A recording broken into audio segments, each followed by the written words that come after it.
Mm,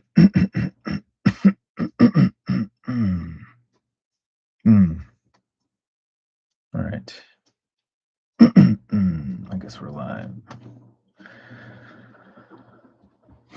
All right, let's see if I can figure out. See if I can figure out a lighting situation before we get started. Check my audio real quick.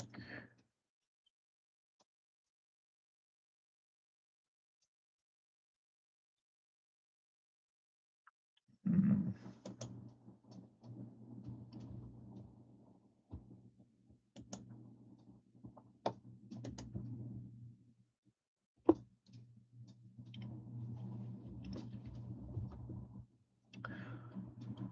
All right. Well, the page looks good. Let's see if the focus will. I've been experimenting with the focus, and I think I was able to shut it off and just leave it alone. It does look like the lighting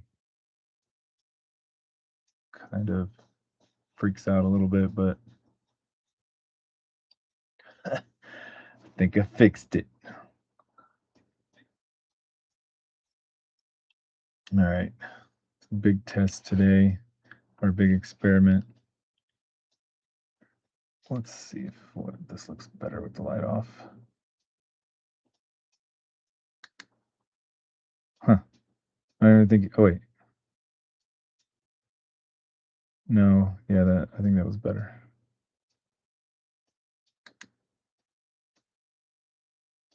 Huh. Yeah, I think that's better. So let me see it again. Yeah. Let's keep that. All right. All right. So I'm not going to ink this page. I'm actually going to ink on this. So all that lighting, playing around with the lighting I just did was a whole lot of pointless. Because I'm going to probably turn some of those lights off so I can see this page better. I don't know, maybe not. Maybe I can deal with that.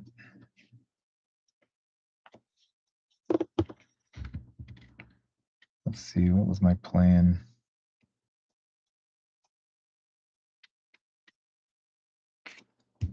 I had inked the borders on this page earlier and left room for her arm. But I didn't realize I'd moved it over that much. You can see from the page that I originally penciled it on. I guess I really wanted this guy over here to, maybe he has a word balloon. Crap, I don't know. I might have just screwed the letter on this one. All right, let's see. Yeah, let's just go with it. All right. I'm gonna let me see if this is better with the.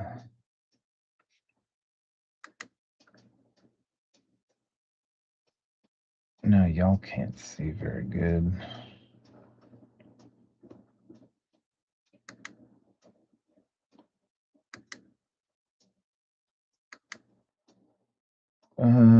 Maybe that's better for you guys. I think I can deal with a little bit of light issue. Now the big question is, do I want to start with the large 10 or the 7? Let's start, or maybe just keep both on hand. I think I want to start with the 7 just to see what it looks like in case the lines are too heavy. On the 10, maybe I'll just deal with it. And bring it down so y'all can see better.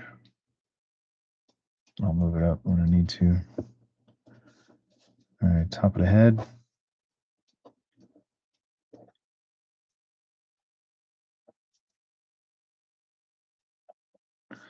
Crap, I already know that it's going to take me a minute to get warmed up.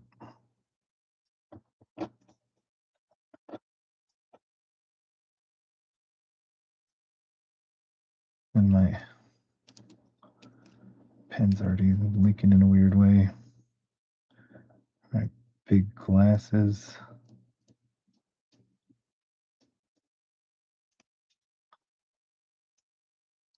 Probably shouldn't go into the face, not even warmed up yet, but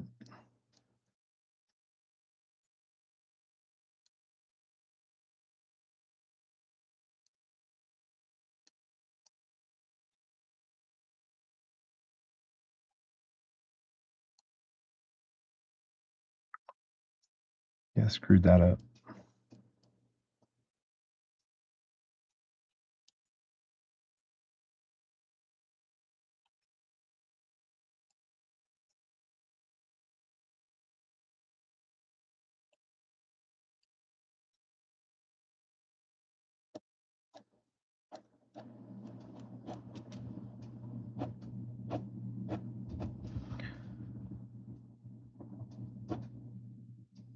I wanted to try doing on YouTube what I normally do, which is just ink on the light board most of the time. Like sometimes I'll pencil some things and then ink them, but these pens don't really like a lot of pencil.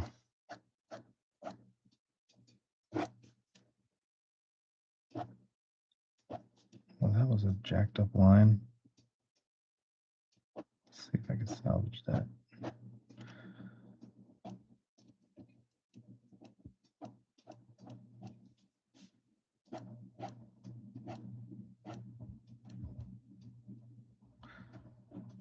And I have noticed I really got to warm up, but I don't do warm up sketches or anything. Just got to warm up on the page. Isn't that a thing people say? I don't know.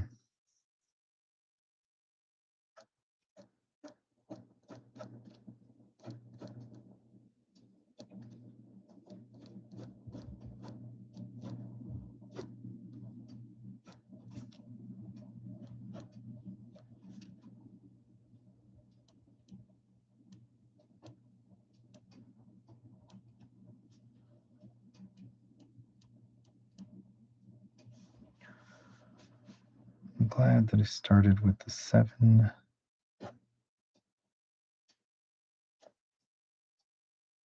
Because it is a little more forgiving with the warm up.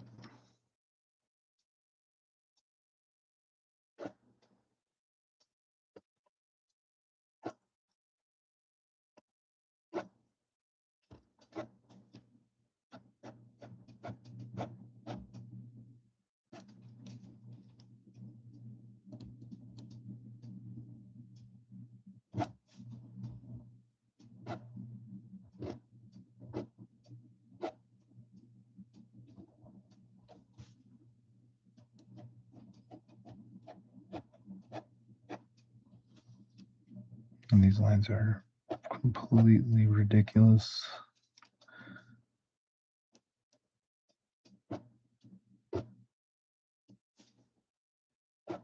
Either it's the pen or it's me. I'm going to go with it's probably me. All right, let me do something I normally do. I forgot.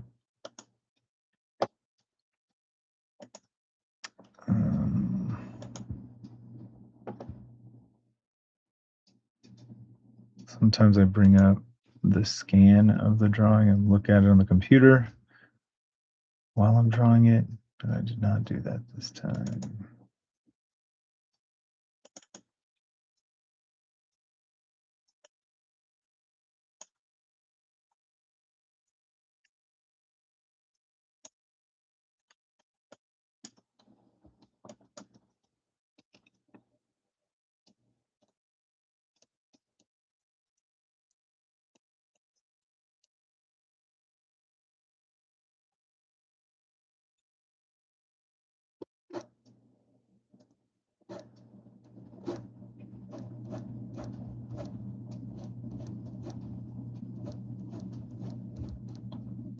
Now the lines are getting better. All right. Looking at the scan of your drawing on the computer helps. I don't know why.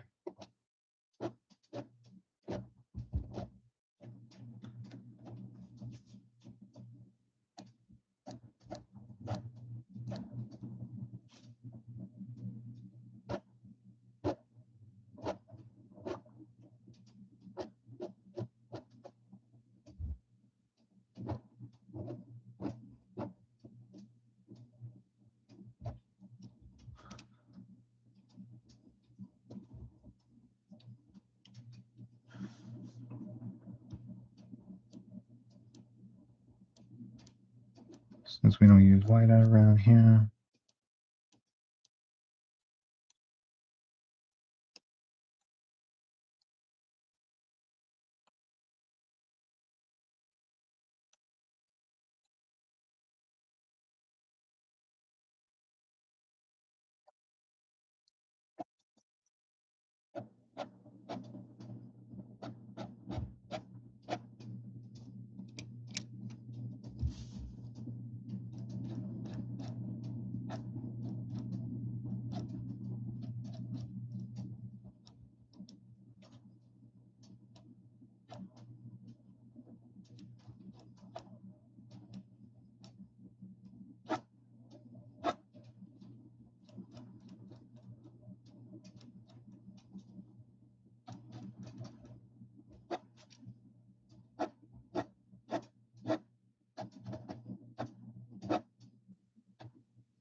Oh boy, I just looked at the chat. Sorry, Alpha Proto's here.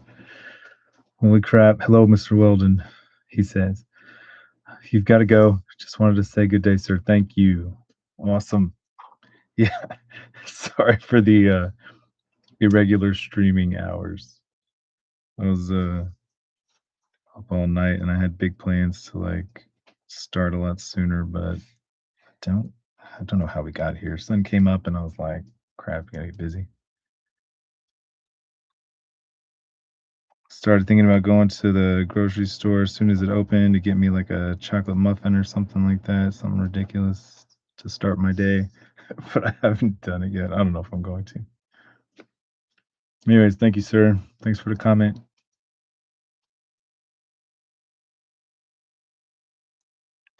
I still have to figure out how to share some music or something while I'm just sitting here scribbling.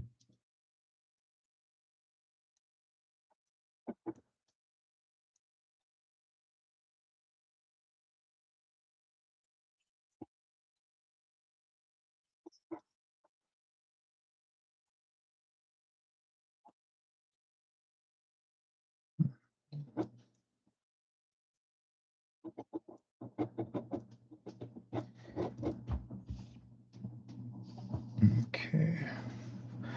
I'm kind of just winging this leather thing.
And I gotta remember what her costume looks like. All right, hand on hip, broken thumb.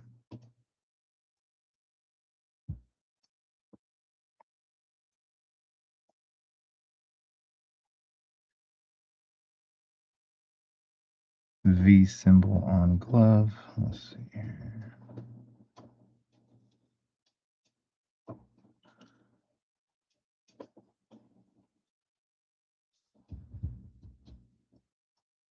Hand pushed into waist. Where does her back come out?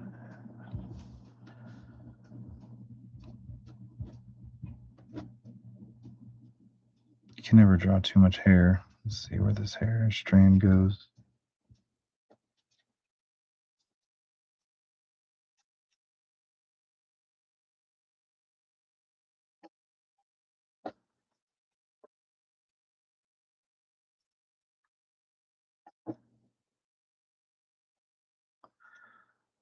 All right. What have I done? Her costume design goes like that.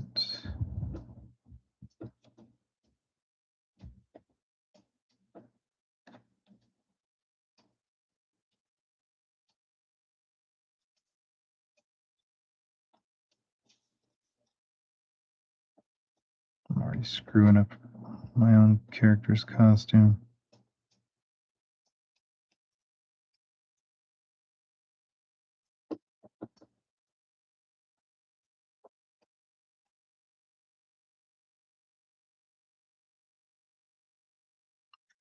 If any of you, anybody watching, wants to see what the page look like? Give me a second. I'll show you, or you can just skip to the front real quick when or to the beginning of the stream real quick where I showed it. But just give me a minute and I'll flash it again.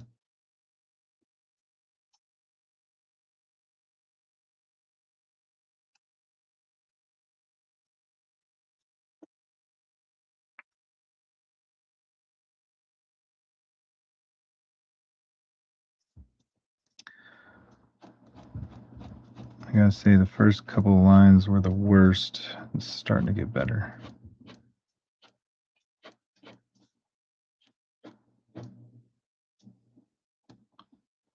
First couple of lines of the day are always the hardest.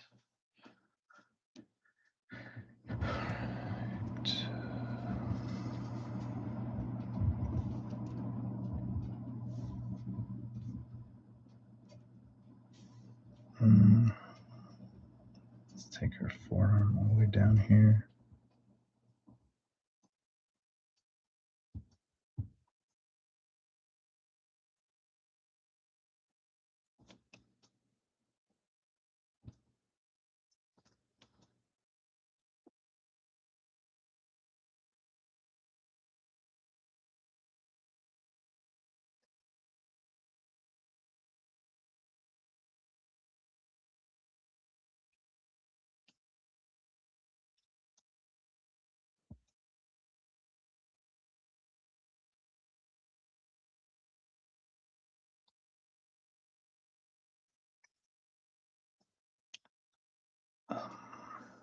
How's her costume go?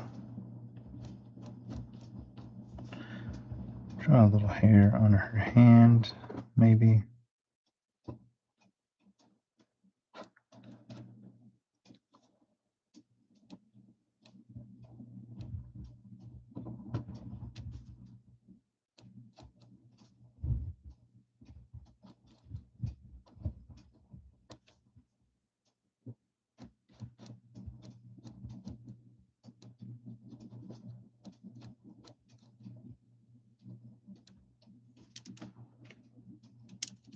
All right, I can't screw this up.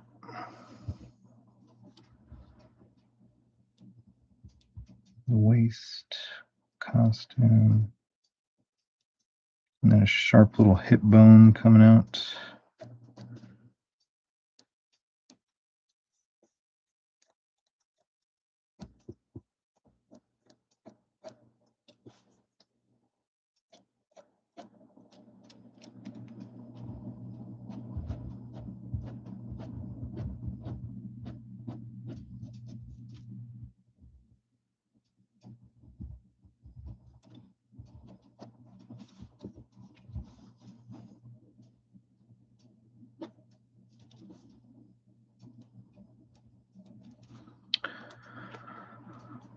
All right, here's some fleshy area. I always like when the tight clothes cut into the skin a little bit, so that's what I'm doing there if anybody's wondering.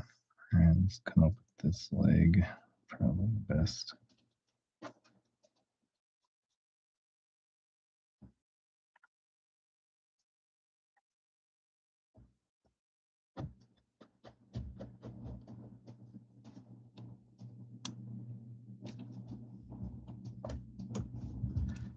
Costume.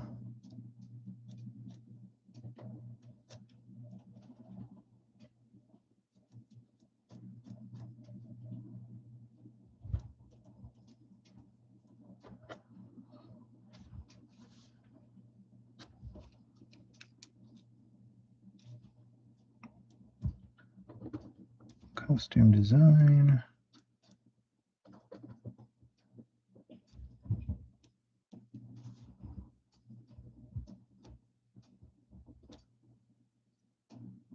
Hair, because we don't use whiteout around here. Screw these lines up.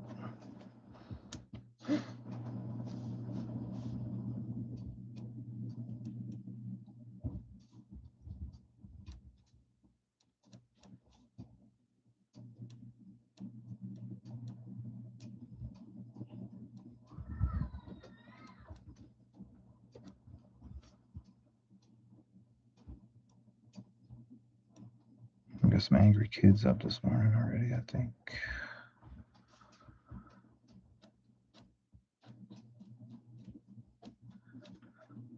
All right, back.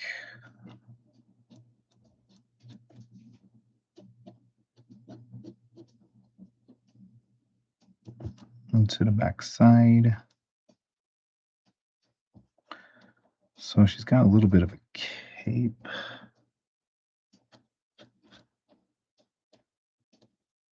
Kind of.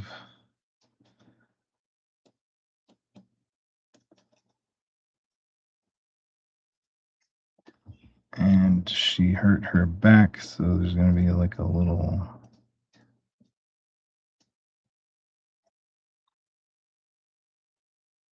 lightning bolt right there.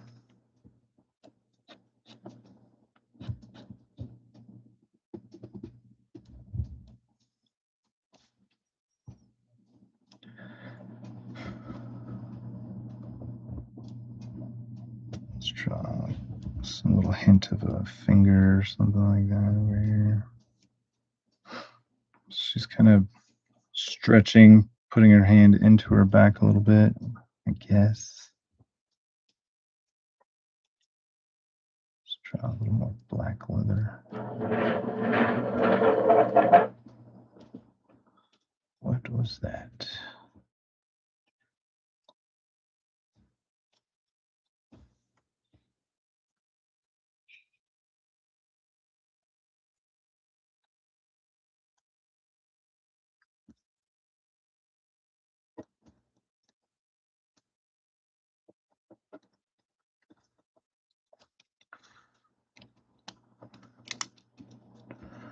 I want to draw a little shading in here, but I had a couple of lines and I don't want to like overdo it.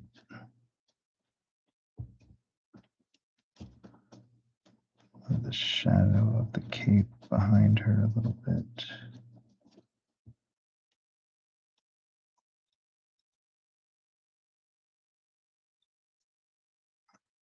Might come back and mess with that later.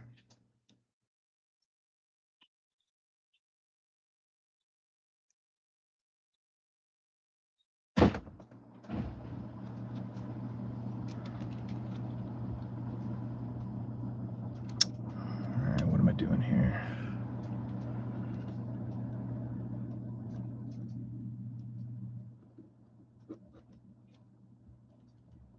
Sometimes it's like, do I just fill it in with black or do some cool little cross hatching and leave it alone?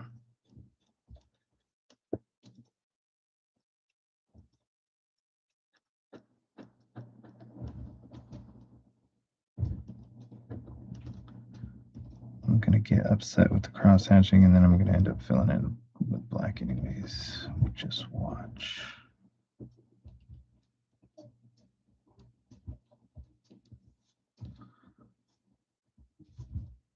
What was I doing there? Part of her costume.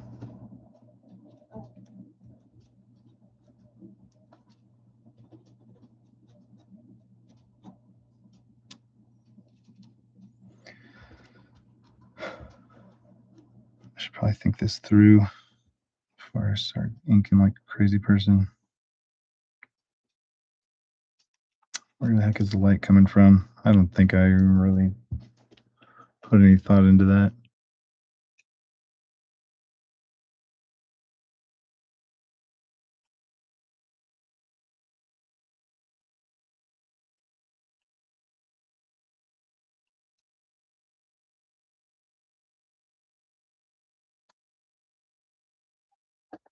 Let's finish this arm.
That's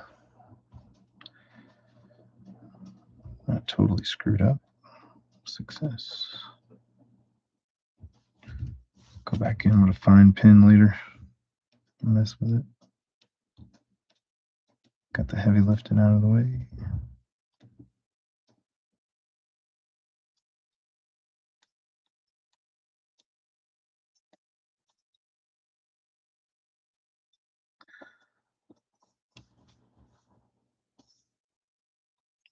Let's see here.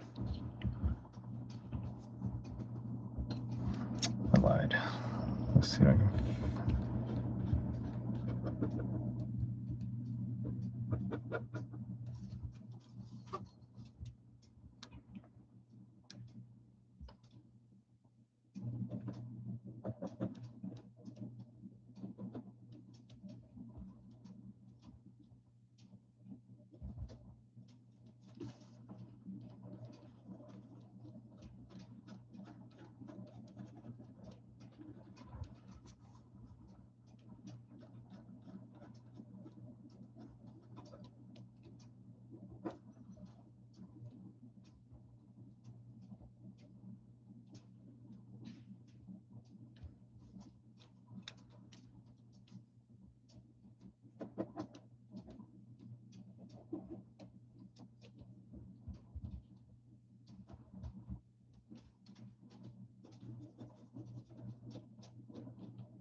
Honestly, I think I'm just going to make this up. If I succeed, awesome. If not, it's just going to get blacked out.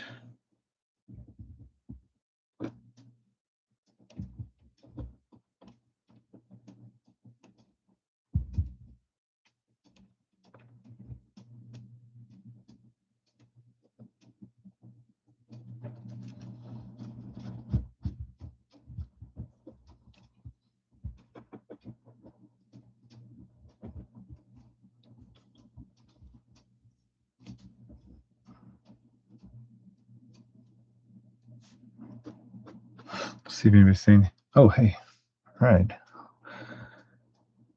I read too many comics. Says nice. Who are we drawing? This is my character, but you might have heard of her. Her name, well, she's from my comic called Punchline from Antarctic Press, or it was through Antarctic Press years ago. Her name is actually Versima, but the comic name is Punchline. Way before DC took the name from us. That's a long story. DC got really mad at me because I was doing some stuff for Antarctic Press years ago, and Antarctic Press is very much into what's it called, public domain characters, and they wanted to play around with Mary Marvel, who was in the public domain. As far as I understand, I don't really know all the details of public domain stuff, but either the old version of her was in public domain. Anyways, they wanted to play around with the character, and I did too. So I kind of like helped redesign a Mary Marvel character, from the Shazam universe, I guess. I guess that's what you call it. Yeah, the girl that was in the movies and everything. So we went ahead with it. We put it on the cover and everything, and they advertised it. And man, it stirred up all kinds of craziness on Twitter. DC didn't directly come out and say that they were going to sue us or anything like that because technically I don't think they could because we were messing around with public domain stuff and we had changed a number of things anyways. Um, let's see what you said. You said between you and me, your punchline has a cooler design. Hot dang. That's that I appreciate, sir. Definitely I yeah, the design of the punchline character. I haven't been paying attention. Have they done anything with that punchline character recently? It's such a it was if they were gonna use the name our name punchline for a character, it would have to be in the Joker universe. I mean, it would have to be that. I mean, that was a good choice by them, but I published my punchline book back in 2017 on what was that digital comics platform? And then we printed it in 2018, I think, and then a year or two later after that. So, but to finish the story, there were all kinds of people saying, "You better not do this. DC's going to be pissed. They're gonna sue you. You're going to be in so much trouble." Um, you know, it doesn't matter if it's public domain or not.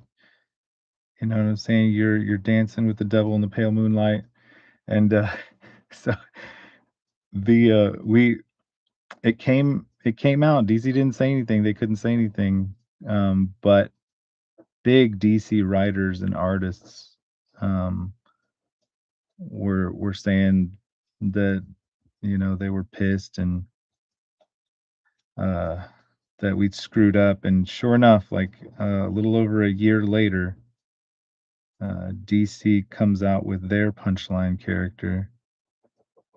Um, 2 years after, I can't remember when their punchline character debuted, but they said you mess around with our Mary Marvel character. If you want to go look it up, if you want to go Google it, go look up Exciting Comics number 3, I think it is from Antarctic Press, and you'll see the Google picture will come up. Exciting Comics number 3, and we renamed her Mary Miracle or something like that. It was utter ridiculousness. I mean, but you just look at the character. I mean, we were having fun with the public domain, and but that's don't let anybody lie to you. That's how Punchline from DC Comics came to be. Was they got mad at me for messing around with their public domain stuff, and we redesigned Mary Marvel for a really fun. I don't know. It was just a one issue thing, but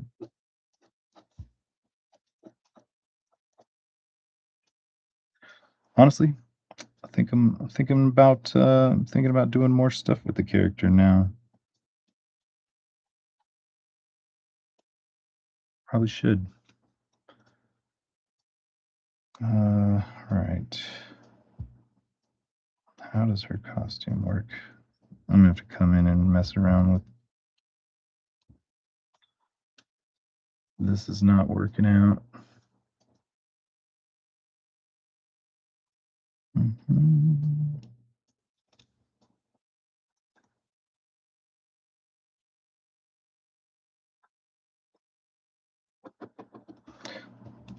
Exactly like I said it wouldn't. Gosh dang it. I suck.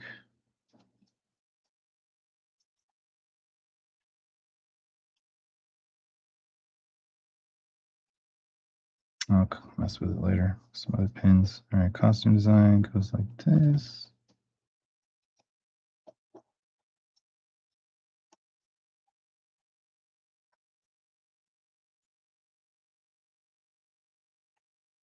I appreciate you saying that the character design is much cooler. I worked really hard on that character design. Let's see. Knee pads.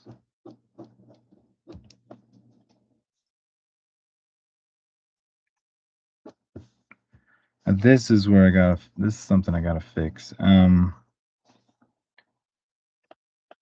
So if you can see her legs, her feet down there, this shin is way longer than this shin, so I gotta move this knee pad up because I wanted like an extreme angle. Let's see here. Let's see if I can figure this out.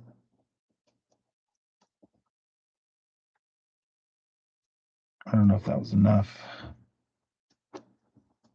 but I think it helped a little bit.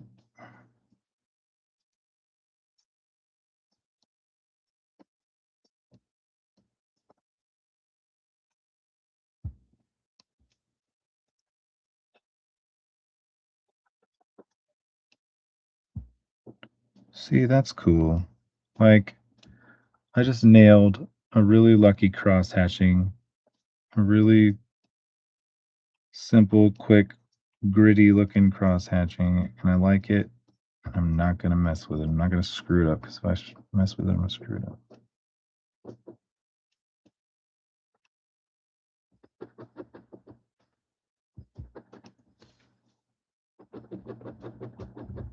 For some reason, this character, I've drawn her for years. I've gotten better at drawing with the leather parts on her costume, but on her stomach, I screw it up every single time. Every freaking time. Would you say when you draw, you said you always hide the feet behind a rock or do you draw then? That's awesome. You say you read you read too many comics. It sounds like you draw comics too. Do you just draw for fun or are you trying to be a real professional? I'm definitely not a professional. I've never I will never consider myself like a professional. I don't even I don't even know what it's like to and especially like this Punchline comic, as fun as it was to publish through Antarctic Press, we lost so much money publishing that book. It didn't sell, or even if it did sell, it's like a tiny little publisher. We didn't make no money. But Anarch Press was really good to us. They took a chance on us, tiny little indie creators, and let us publish through them. All right, let's see here. What's her leg look like?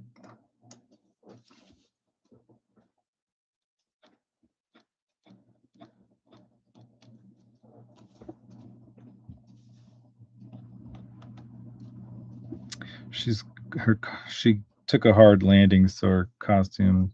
I mean, her costume doesn't really get damaged technically since she kind of makes it with her powers in a way, but she took a hard fall, so a couple little scuff marks. So I guess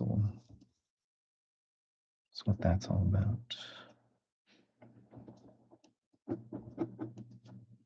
This is I'm not gonna lie, this is going a lot faster than I thought it would.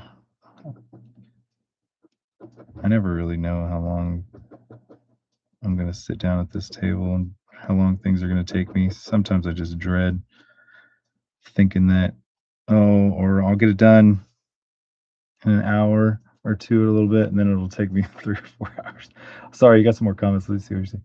You said, how long have you been drawing comic books?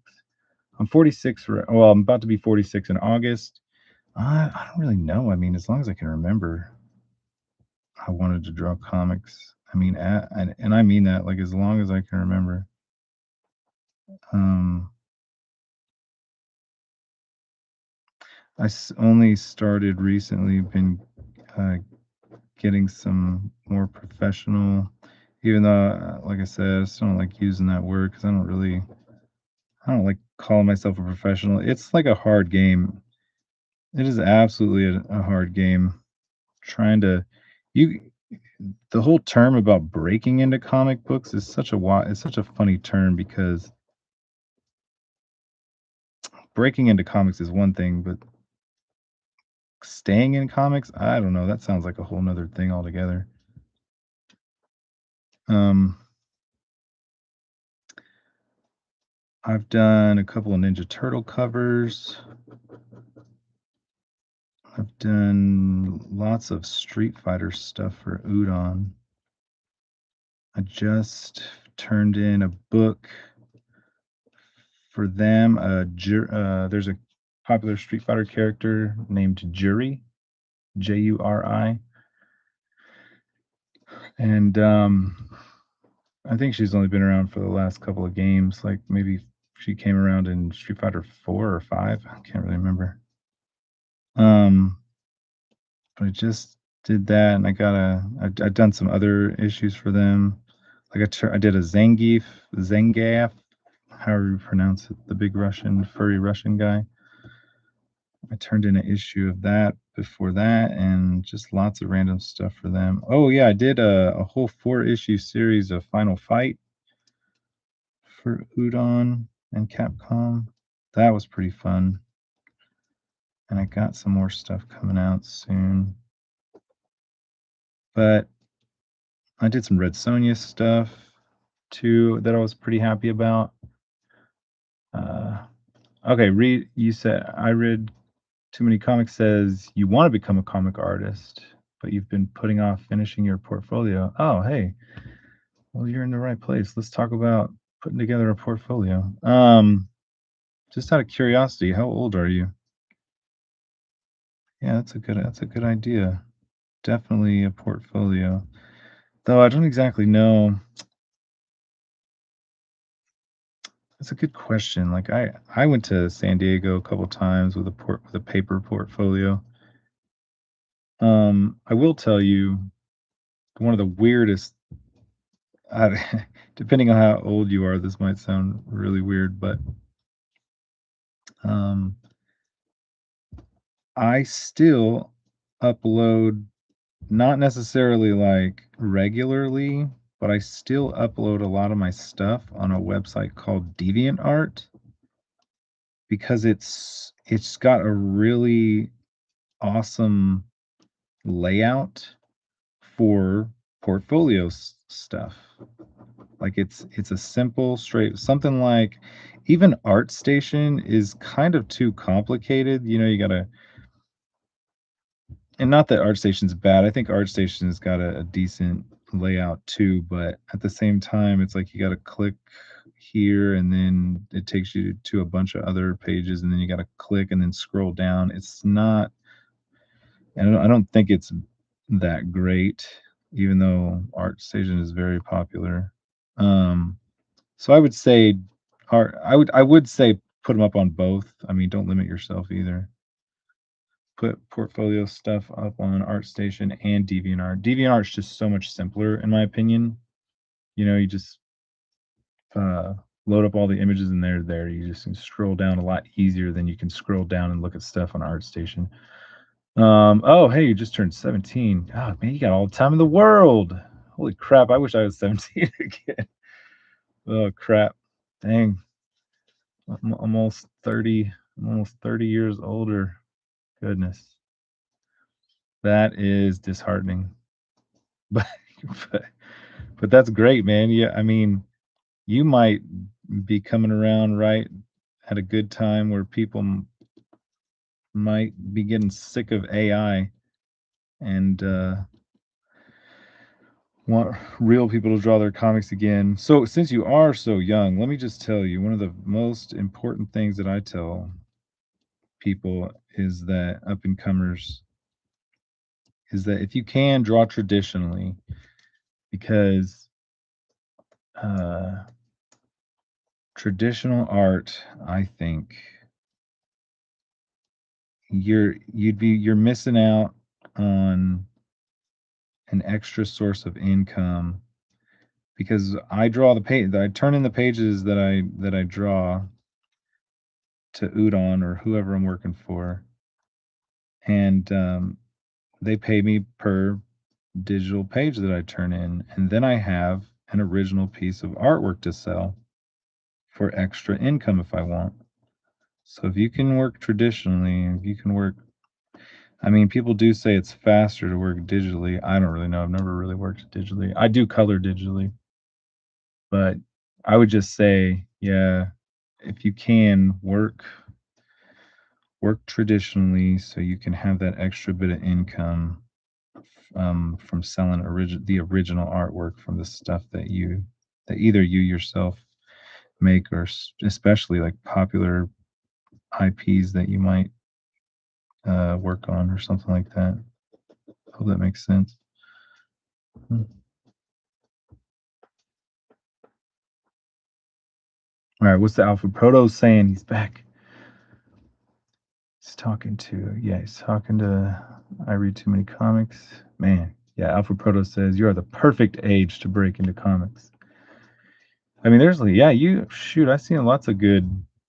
I don't know where was on my level when I was 17. Honestly, I think that I was in a better place when I was around that age. Um, and then my art just took a turn for the worse. I don't know, and then I just got really bad because I started experimenting too much with different styles, and I just flipped on drawing comic styles into like more anime, which was like it can really do wonders for you, or it can really screw you up like it did for me for a while because anime goes into and manga just go into a bunch of weird directions in style, which is really good. I'm not trying to knock manga style, but I personally it took me a while to figure out how to mix the two to where I was happy with it, if that makes sense. I don't know if that makes sense.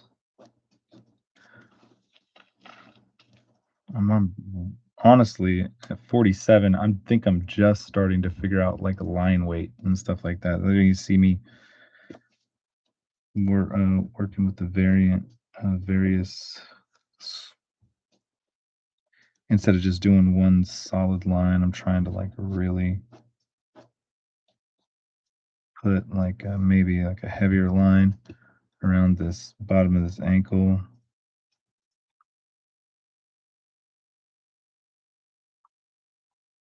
I will say though that the problem with anime and manga these days is that most people try to draw the really outlandish um anime manga styles, but I learned from anime and manga that they take realism very seriously and they implement realism into their uh fun anime manga styles and stuff like that. But a lot of people don't understand that they really do focus on realism even in the um, what looks like a more cartoony style. Like who's the guy that draws One Punch Man? Like he draws the most wild I just saw this today. That's why I'm thinking about it. Because I've never really like read any of the manga or anything, even though I am very much into anime and some more than I am manga, but I just saw something with him today and he drew this really awesome figure, but this really cartoony anime style face. And I was like, I mean, sometimes it can work, but it just wasn't. I can't draw. It's changed a lot. Like I'm not gonna lie, the anime and manga environment has gotten a lot worse. It was so much better decades ago. Was it you that was I talking to you about that Alpha Proto the other day? Was it did was it you or did somebody else say that all the best anime came from the 80s or 90s? Well, maybe not the 80s, definitely the 90s. 90s and 2000s were like some of the best anime ever. All right, let's catch up on what's being said. Uh, Alpha Proto says, I think the best time to build an audience is before the responsibilities of adulthood become too much. I mean, yeah, I mean, uh, so I read too many comics. Are you on social media or at all? Like, do you have an Instagram or an Twitter or what are some other good ones? Social media stuff. Crap, I don't even know. Oh, I mean, do you have a freaking YouTube channel? Are you even old enough to have a YouTube channel? That's a good question. I don't know. What's the age limit to have a YouTube channel? Crap. All right, I'm kind of redesigning her shoes a little bit.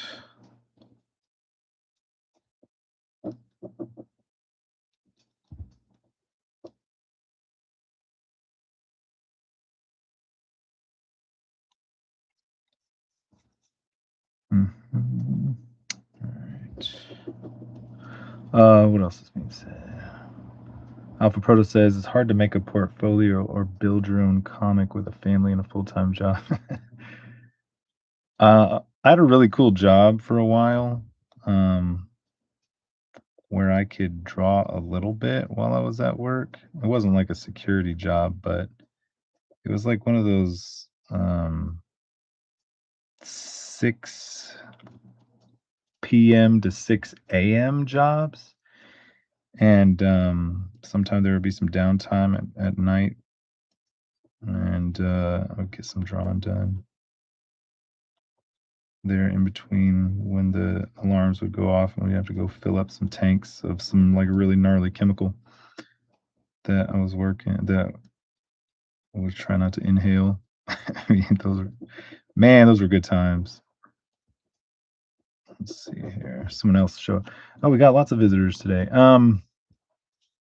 Right now I'm just let me finish this put real quick and then I'll take a break or not take a break, but take the page off and show you what I'm inking right now and why I'm inking the way I am. Give me 1 second.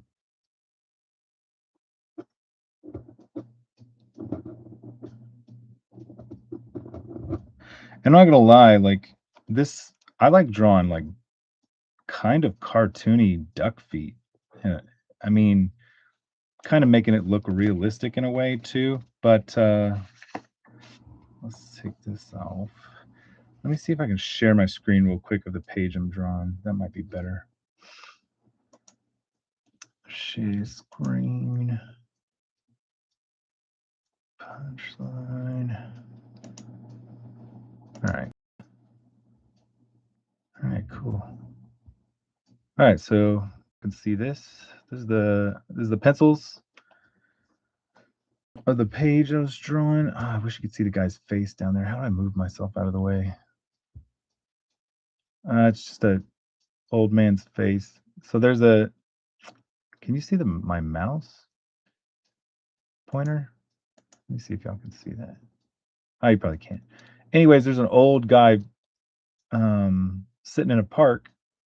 My superhero character, she just crash landed in this really strange universe, entirely different world altogether. And uh, without giving away too many spoilers, like she crash landed in this park next to this old man whose world is like slowly being destroyed. Like she ended up coming through like a really wild portal that this world is just being wrecked by random portals, just strange debris. It's kind of hard to tell, but you can see in the background, uh, kind of there's some trees back here behind the old man and the girl, and there's some tall buildings. Well, once were tall buildings, but are just being wrecked by random debris from portals that they accidentally opened. And so this guy's just feeding birds, just waiting for the world to end. And it's just a really kind of a fun story, but um, it's kind of tragic in a lot of ways too, but I don't want to give away too many spoilers, but basically she sits down on the park bench with him for a little while. Let me show you some other pages. she she crash lands into his world and sits down on the park bench for with him for a little while. They reminisce, they get close, and I don't want to show you the final pages, but she eventually has to get back up because she was knocked into this universe by a monster from her universe, and so she took a break. Now she's got to get up, take off, and go back through the portal and help, you know, uh, her world be saved. But man, I wish you could see the guy's face. I could, it's not gonna let me show you. Anyways, so what I normally do is just kind of I draw on. If you want to draw comics, I draw on big 11 by 17 copy paper. Um, like it's just real cheap. You can get like 100 pages of this stuff for 10 or 15 bucks. And I just pencil everything. Then I kind of light board it and move everything around where I want it. Move the boxes if I need to move them, and you can even tell that if I just put this page over it directly, I moved her over some too. If you can tell, see there was her leg. So I mean, move stuff around where you need to move it, if you need to move it. But stretch real quick. Anyways, thanks for everybody showing up. Let me read some stuff. I'm always bad at reading stuff. Sorry. I read too many comics says recently I felt like I hit a roadblock with my art. Yeah, that happens. My art hasn't been improving. I tried experimenting with digital art, but it just isn't for me. Oh, yeah. Well, it's not for me either. I don't know how people can just pick it up and say, "Oh yeah, it's so much faster." I don't know how they do that. It takes me. I can't. You can't teach this old dog new tricks. I have a hard time. Um, I read too many comics says I've always liked the line work of manga art, but wasn't always a fan of the general style. Especially if you're looking at the new stuff today. I mean, it's hard to find good stuff in the new stuff. Like they don't really accentuate like really awesome foreshortening and poses like they used to. They try to, but they're just phoning it in my opinion. There's not a lot of good manga. It's mostly garbage. And I mean mostly. Like in the 90 something percent range. And that goes for anime too. Um you said you said you've always thought about posting your art, but honestly, you don't have a real excuse. Why not?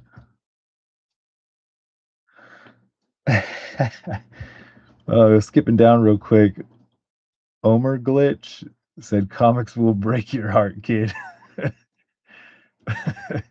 I tell you what, man, it can, but I am a huge fan, and I mean a huge fan of meeting your heroes. I absolutely encourage meeting your heroes. Get out there to comic book conventions. Honestly, one of the coolest things I ever did was like just take a bunch of random pencil sketches on old crappy copy paper and buy a table at a convention and set up and I just sit there and have fun. And then it's so weird when people start coming by and buying your art and stuff, and you're like, "Are you serious? Like my art, my little pencil sketches that I," and then uh, setting up again the next year, and you're like, "What? Somebody actually." The same people come back looking for you, or you'll see new people, and it was hundreds of dollars for tables at conventions. And when I actually like made my money back or made money at a convention, I was like, "This is outrageous." I never expected to make $1 at any of those things. I just went and set up. But yeah, meeting people and setting up in conventions is always good. Let me see. Sorry, I'm so horrible about reading stuff. Uh, you said real quick. I'm hung up on this thing because you said you've always thought about posting your art, and honestly, you didn't have a real excuse. One thing about posting your art is don't take anything everyone's got an opinion. Don't um, people are just out there. If anybody remembers like the Pencil Jack forum website, does anybody remember that? Because holy crap, Pencil Jack and maybe some digital webbing was another one where I used to post all the time, and people would just tear your stuff apart like it was crazy. But honestly, you just gotta like you can read it, see if they have a point, see if that's the direction you want to go. If not, just carry on about your about your style and your business. But you should definitely start posting somewhere. You should uh we got to talk about like what to post for a portfolio because I personally have never downloaded one of those scripts from oh crap, Omar Glitch says he remembers Pencil Jack. Man, those were crazy times. 10 Ton Studios, I used to post over there too. I can't believe I remember this stuff. Let me catch up on what y'all are saying. Omar Glitch says, hello. Says the night shift, aka the third shift. Yeah, it's like 12-hour shifts. I liked it too because I could work 3 or 4 days a week and have 3 or 4 days off every week too. That was the coolest job ever. I loved it. And now I'm just kind of semi-retired. Omar Glitch says comics will break your heart and do not meet your heroes. Oh crap, I didn't read that one yet. No, listen. Definitely meet your heroes. Do definitely meet your heroes. If they're jerks, that is one of the best things you uh can learn is that I've been fortunate. There lots of heroes I've met have they've been jerks. They've been absolute jerks. But my some of my number one heroes, oh my gosh, the coolest freaking people ever. I met one of my heroes. If anybody knows Adam Warren, um, he's like he pretty much changed my art life forever. And I met him, and now I'm working with him. Like we're drawing comic books together. He wrote that issue of Jury for Capcom Udon and recommended me to draw it for him. And so that's how I got that job. I was at a convention and I just went up to one of my art heroes and met him, kept in touch with him over the years. And now we're doing other things besides the jury book. Um, but man, I've met some of my heroes have been absolute jerks too. Absolute jerks. Best experience of my life is meeting heroes, finding out that some of them are jerks and finding out that some of them are cool. Um, I didn't even finish reading your comment, Omar. Sorry. You said, "Do not meet your heroes; they will hate you." JK, most will be cool. Oh, okay, cool. Some will be super cool, and a handful will be horrible. Oh, yeah, that's pretty much what I said. Yeah, yeah, you nailed it, Omar Glitch. Yeah, good counsel there. If you were, it sounds like you were mostly joking about the first part. Omar Glitch said, at 17 years old, you better be drawing like 10 hours a day. You said you do remember Pencil Jack. Man, I haven't thought about that stuff in probably 20 years. My gosh, has it been 20 years? Um, I read comics says noted, probably on something I was counseling. That's what I get for skipping around. Sorry. Um, I should probably get back to this legs. Let me finish. I'm trying to be better at keeping up with chat stuff. Omar Glitch says you've got to post 3 times a day on social media. That's so wild. I mean, I don't know, but that sounds like good counsel. I'm not 100% sure about that because I honestly I got kicked off of Facebook a couple years ago now. Um, I wasn't even being political or hateful or anything. I wasn't talking any jive to nobody and uh being hurtful or critical of anything. I'll tell you straight up, I think someone who didn't like me though, reported me to Facebook and accused me of being a minor. So I'm like, So I was in my 40s already when I got kicked off of Facebook, and I had already been on the program for like 14 years, which I believe is the age requirement for Facebook. But Facebook is like, "We have reason to believe that you're a minor, and we need a driver's license, photos of your driver's license front and back. We need like a bill with your name on it, maybe even throw in a social security card, photo of." It was so outrageous. They were asking for all the most outrageous things in order to be allowed to stay on the Facebook platform. And I was just like, just delete it. Just freaking delete it. I just don't even care. So that's the tragic story. I'll tell you the most tragic part about Facebook, that story is that I was I had like many thousands of followers at that point on Instagram, and I was working on my Instagram and hanging in there. I had a bunch of famous people following me. Like I can't even remember one of the bigger ones on there was a guy, a famous comic book artist called Todd Knock, and he would follow me. He would even comment on some of my stuff, and I would do his little weekly art challenges every now and then. It was fun. Um, but because Facebook and Instagram are the same company, that Instagram literally said these exact words. They said, "Well, since Facebook is deleting you, we're gonna delete you too." Like, no reason, just because Facebook is deleting you and we're metaverse, we're gonna delete you too. And I'm just like, that kind of hurt a little bit. So yeah, I was a little bent out of shape about that, but I mean, I couldn't really do anything about it.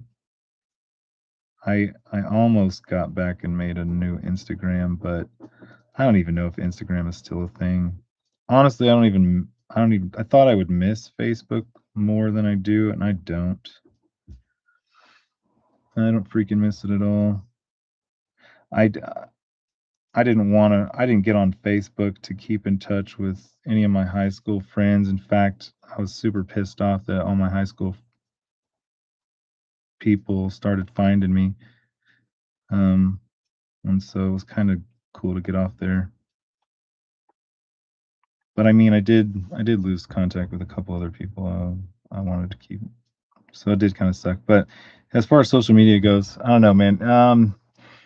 The 'Cause I don't have a Facebook, I don't have an Instagram, I have a Twitter, and yeah, Omar Glitch says Adam Warren is awesome. Adam Warren is awesome. I talk to him regularly, and he is the man.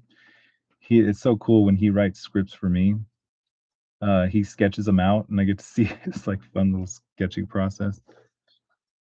Um, yeah, but he's, like, my probably my number 1 art influence of all time growing up. I know it probably sounds weird because you may say, like, "Well, your artwork doesn't look anything like Adam Warren's," but,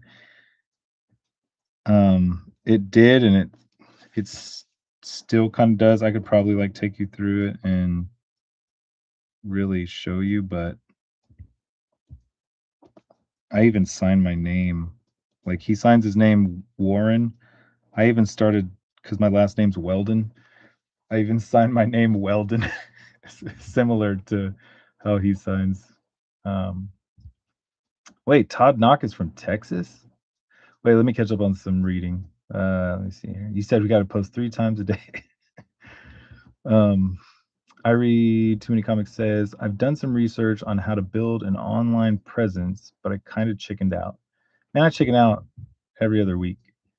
I don't even know, I can't even believe this is the that I've been that I got on this stream today. I mean, I've streamed only less than half a dozen times, um, over the last, like, couple weeks. I I've been posting time-lapse videos on this YouTube channel for years, and I had big plans to start streaming years ago, and I never got around to it until just a week or 2 ago. And I'm like, you know what? Let's just freaking hit the button and play around with stuff. Honestly, this was like a test stream. All these streams are like test streams. When I'm like, you know what? I want to learn how to see if I can share music in the background of my videos, or I just learned how to screen share the other day. I'm like, let me stream in the middle of the night where nobody's nobody's watching, so I can like fumble around and figure some of this stuff out. And it's always funny that some people show up even in the middle of the night. Alpha Proto has been awesome, and a number of other cool mates. So, uh, Omar Glitch, man, your name sounds super familiar. I know you from somewhere. Maybe not by that name, but I've heard that name probably quite a bit over the last years. You said you need to post a minimum of 3 times a day, if not more, on social media. Facebook sucks. Yeah, I might have did all right just letting them delete it. You said you hate it. I do miss the marketplace, not gonna lie. I miss that marketplace. Uh, I mean, when I have money, but I don't really miss it when I don't have money. So, um, you said as soon as you get a hater, they can mess with you, strike you so easily over there. Oh, really? On Facebook? Facebook and Instagram? Interesting. That's so funny because that's what I think happened. I think someone who I pissed off, and I know who it is. Um, I think that they reported me to Facebook for being a minor and just to mess with me. You say Instagram is still a thing. Yeah. Um, yeah, I do need to stream daily. I need to like make this a regular thing. And you'd be surprised at how easy it is to just hit that stream button. I mean, holy crap. It's pretty easy. Especially if you want to do something simple like this. Like the thing that sucks is I uh I kind of was thinking that it would be cool to have guests on and stuff like that, and I had to uh go through the growing pains of learning that you have got to pay money to a streaming service or something like that, like Restream, or what's the popular one, StreamYard and stuff like that. You can't just have guests on your show. Well, if you stream from your phone, you can have one guest, but if I'm just on my PC over here, and I cannot have any guests, and I have to pay money if I want to pull up another YouTube music stream, play some music in the background or something like that. It's like YouTube Premium or something like that. So I'm learning all kinds of stuff that I can and can't do, but no joke, it is kind of cool just kicking off a stream and seeing who shows up and fumbling around for the first little bit, start drawing. And then I am the worst at keeping up with chat. I'm so sorry. But that is crazy that Todd Knock is from Texas, because I am from Texas. But wait a minute, Omar Glitch, you said you met me at a con. What convention did you meet me at? Because I like to remember people sometimes, even though I'm like the worst at names. Um, I turned 46 in August. I am an elderly cat. All right, how should I? Oh man, I'm just making this up as I go. Yeah, it's like the coolest thing about um, being a comic book artist and getting to the point where you feel confident to just, you know, start laying stuff down. You don't have to pencil everything. I'm not against penciling everything, but I've been kind of forced not to pencil because Um, these pens do not like going over pencil. So, you said it was years ago when you met me. You said you're in deep South Texas over by SpaceX. Because I grew up south of Houston. You must have met me at a Houston convention or something like that. I've done Comic Palooza a few times. I did Space City. Is it called Space City Comic Con? Um, many, many years ago. I don't even know if that convention is still a thing. I wonder what it was. That's super cool, man. Um, I I guarantee that if you would tell me, but I mean, you don't have to tell me. I just like remembering people who have visited me, and I guarantee I would remember you. Um, you said you cannot remember what con. You think it was a con in Austin. So I've done like I was mentioning a few minutes ago, the very first convention I ever set up at, where I just took a bunch of little like cheap copy paper sketches, pencil sketches, and sold them for $5 each. That was when Wizard World was still a thing. I wonder if it was that long ago. That'd be crazy if it was, because holy crap, Wizard World. Honestly, those tables were so expensive back then. They were like $300, which is like nothing now. Tables are easily 400 or more. But I would buy a table with a friend. I'd pay 150 bucks. He would get the table, and we would just split a table for the weekend. All right, so man, now I have to like detail the crap out of this. It's not even close to done, but I don't know if I want to do that or if I want to go on to ink some more on this page, because even though, how long did that take? Like a freaking 3 hours? How long have we been streaming? Um, it's it is hard to talk and draw at the same time. Even though that didn't take very long, I kind of want to draw this old man's face down here. Let's do that.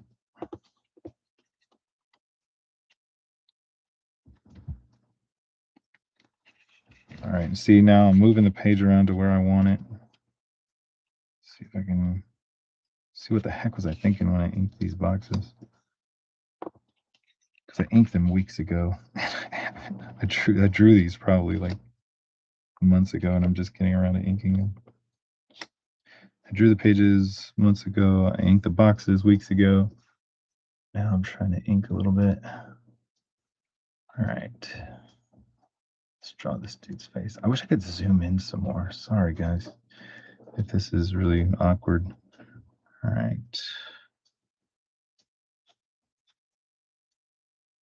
So let's talk about portfolio stuff some more. Um, man, I don't know if going to I would definitely say, like, if you can, it is really hard to get into conventions now because it used to be not that big a deal. Um, buying tables at conventions now, they're a lot harder to come by. People are camped out, and there's like long waiting lists. I'm not trying to psych you out or anything. Sorry if I'm doing. I mean, I psych myself out from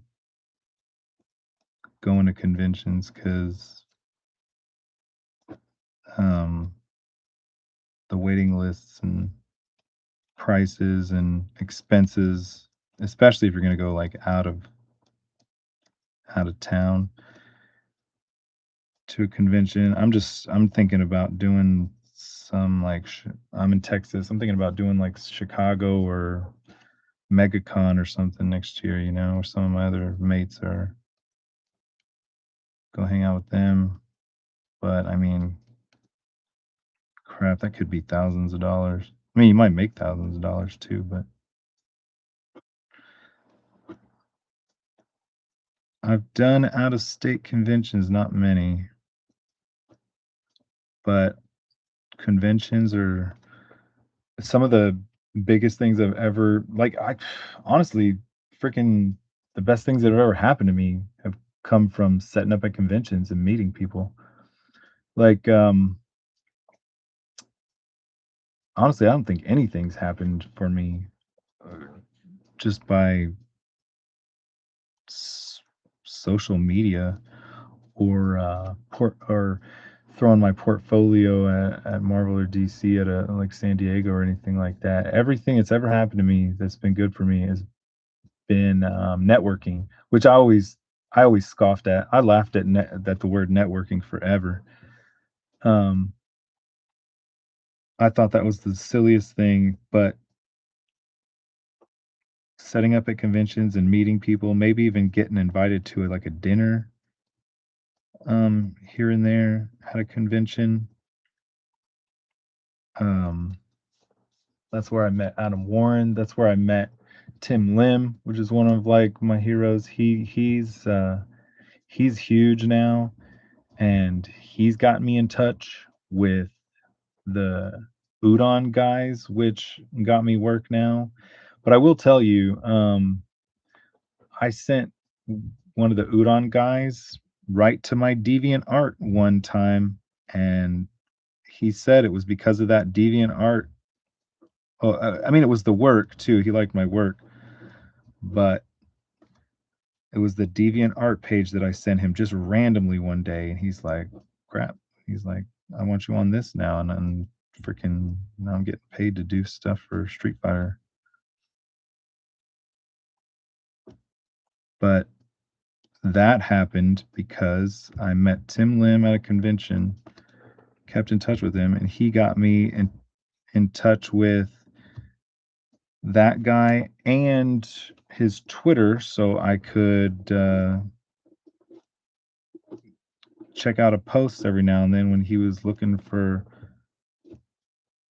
um, looking for artists for something, and then I just posted my portfolio on one of his little posts, and he's like, "Oh,"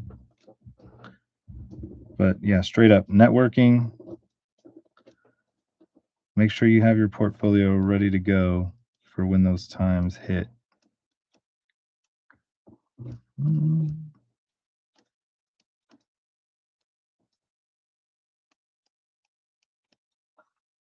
all right.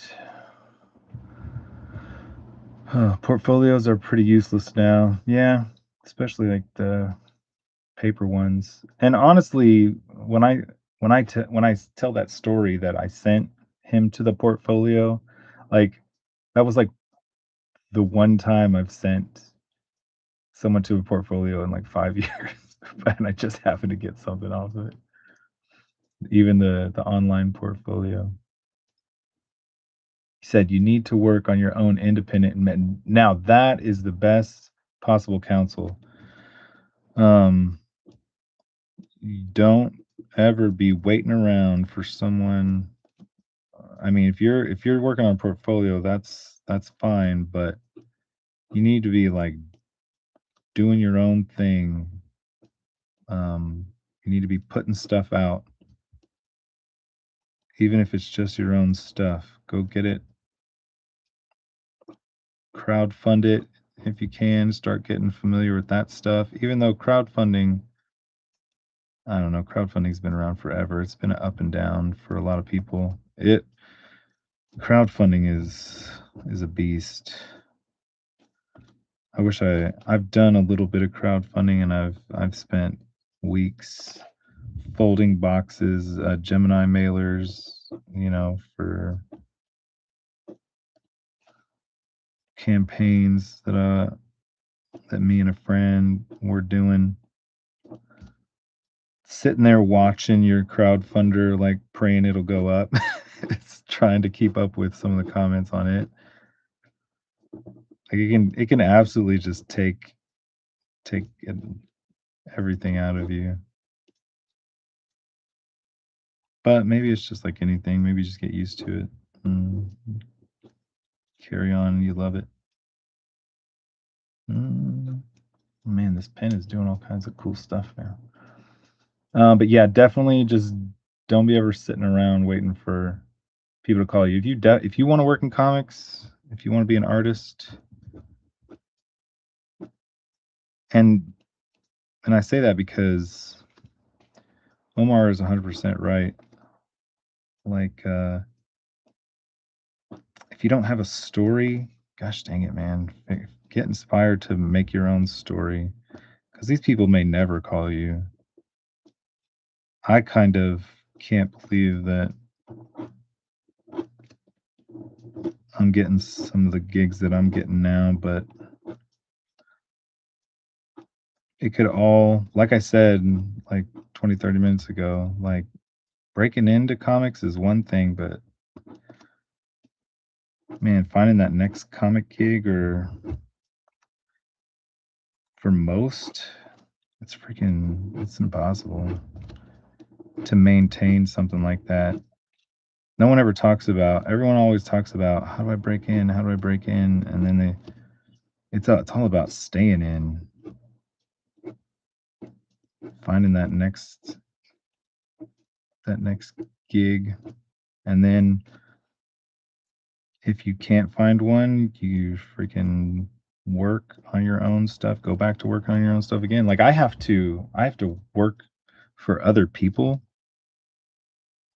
so I can go lose money on my own comic. All right, let's see here. I'm being really sloppy right now, but I'm gonna come back and detail that up. But Omar Glitch says, man, I start reading comments and then I just start talking. I never finish them. Sorry, Omar. You said portfolios are pretty useless now. You need to work on your own independent projects, comics. That's a way faster to get noticed. But yeah, that's 100% true. If they see that you got the chops, they'll come around. Um, Omar also says, and it shows editors and publishers you can finish and get things done. That's huge. One of the coolest things that I've found out that I've noticed over the years is um, I have been asked in the dead of night sometimes by publishers like, "Hey, someone just flaked out. Can you get me a cover in like a couple of days or like a week?" And stuff like that, or like a pinup for this or that, whatever. And I'm like, "Heck yeah, I can." And so I would drop everything and freaking I I became that guy for a little while until they're like, "All right, man, you're freaking in. Let me keep getting you some work." And then they keep calling you back.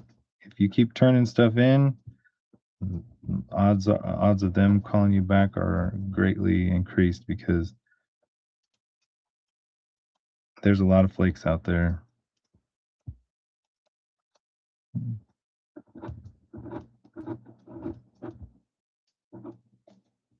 And I don't mind if y'all want to. If I never become like the regular, if I become like the guy that they always call in the middle of the night when they need something, I'm like, I'll freaking be that guy. I don't care if it's random.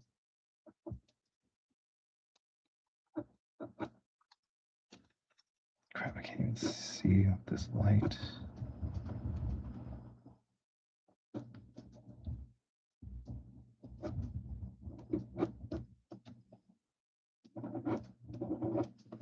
Honestly, I might just be making this stuff up at this point.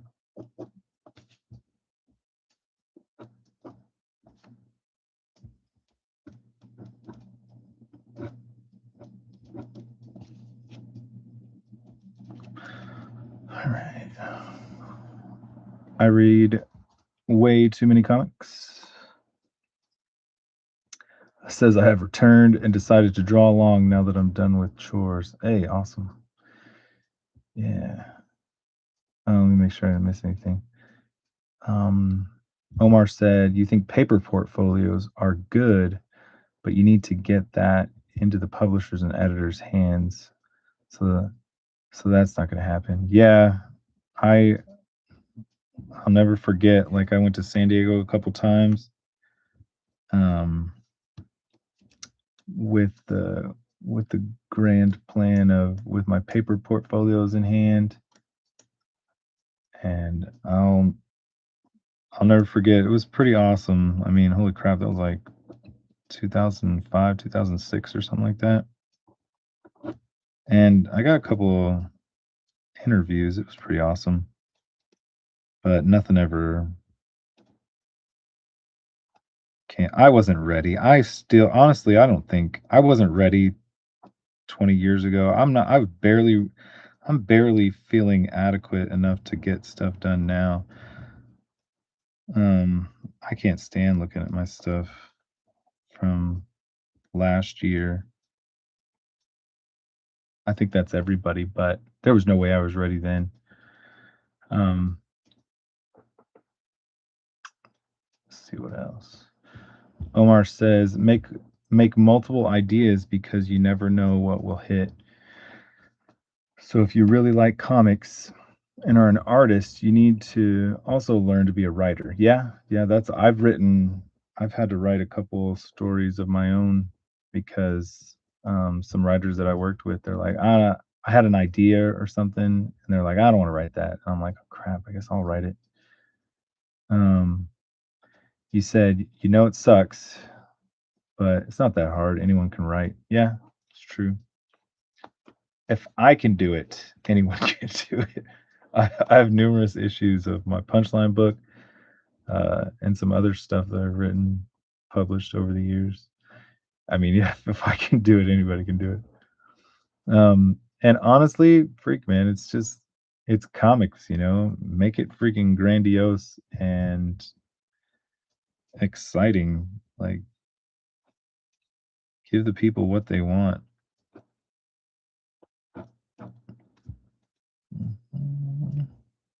What they want is awesome visuals, but because it really doesn't matter. Like, if you write the best story in the world, someone's gonna hate it. If you write the worst story in the world, but it's got awesome art, I mean, that was me as a kid. I wasn't reading comics for the stories. I was grabbing them for the artwork. I didn't care about the stories.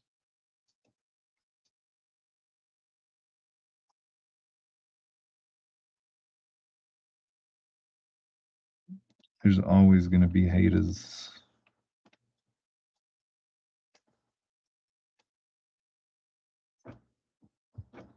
Someone semi-famous, a Marvel guy that I knew, he was a writer, editor. He told me something.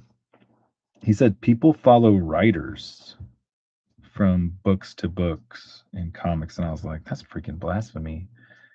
I said, "I mean, maybe some people do, but not me. I followed artists from books to books. I couldn't have cared less about writers, but he told me it was like absolute fact that nobody followed artists and people only followed writers, and I was like, "That's ridiculous." Because I did not. How gray is this old man's beard? What am I even doing right now? I should be putting more thought into this.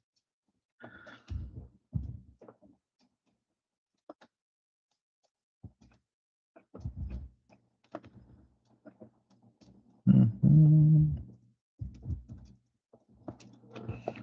Crap, y'all can't even see that. Sorry. Let's give him some squinty old man eyes. Let's make sure they're level on his face.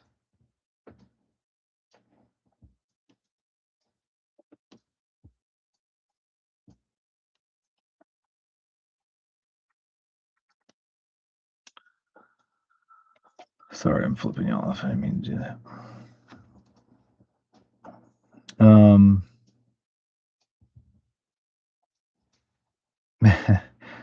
let's see what else was Omar saying.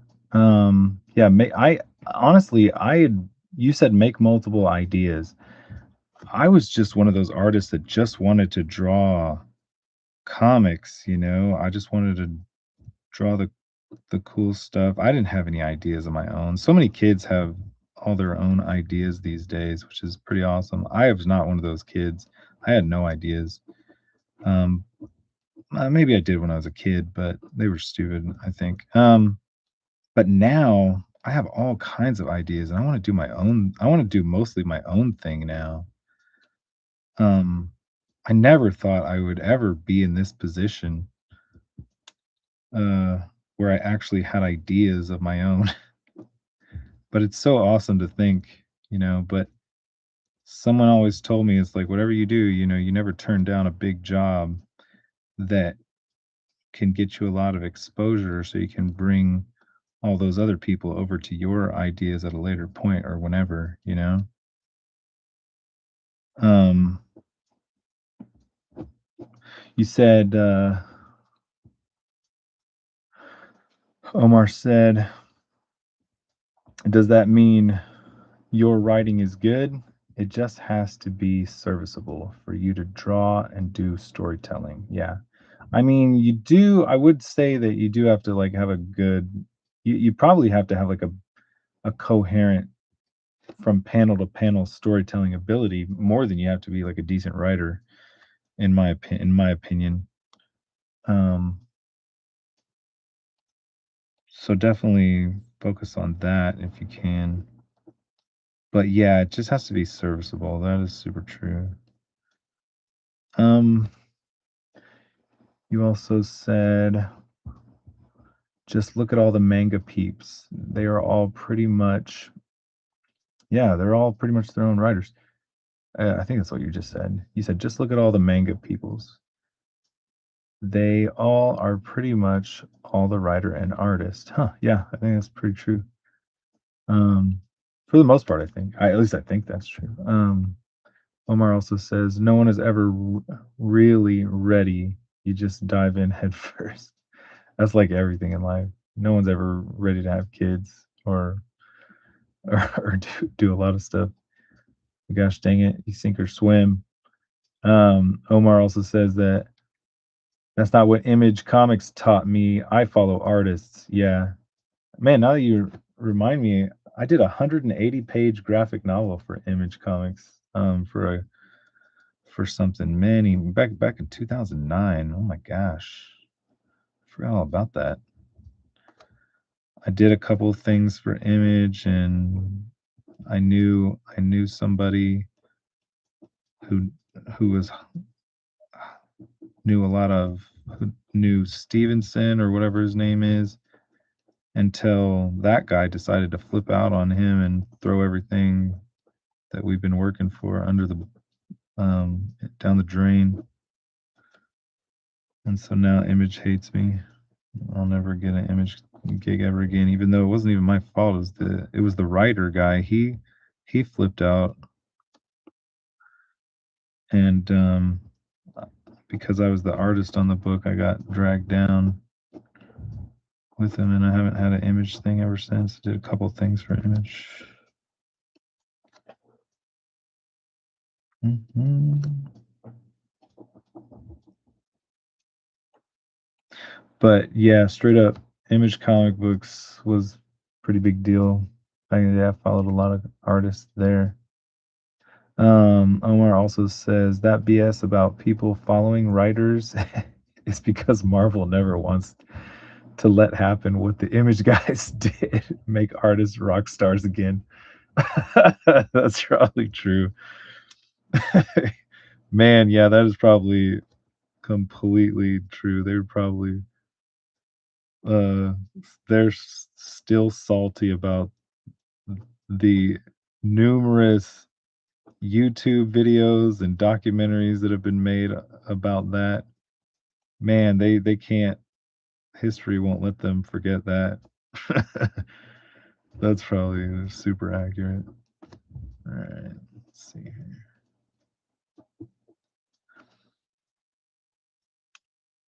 I like drawing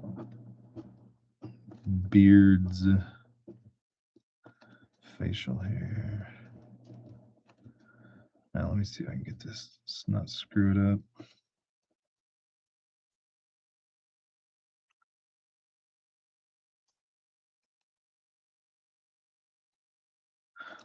See what else. Omar says, be a creator. Yes, big jobs and mainstream work will help create your audience. Yeah. And help bring eyes to your indie work. Yeah, I mean if you just want to draw for other people, there's nothing wrong with that. That's all I wanted to do, but I never expected that my life would I would get to draw um my own stuff when I can and draw some, pretty awesome big name titles from my childhood because I loved the Ninja Turtles like growing up. I loved Street Fighter growing up and now I get to do those things. I mean, like good lord. I got to do some cards for the creator of Earthworm Jim a couple years ago for a project he had. Man, utterly crazy. I still have those old Nintendo games packed away somewhere.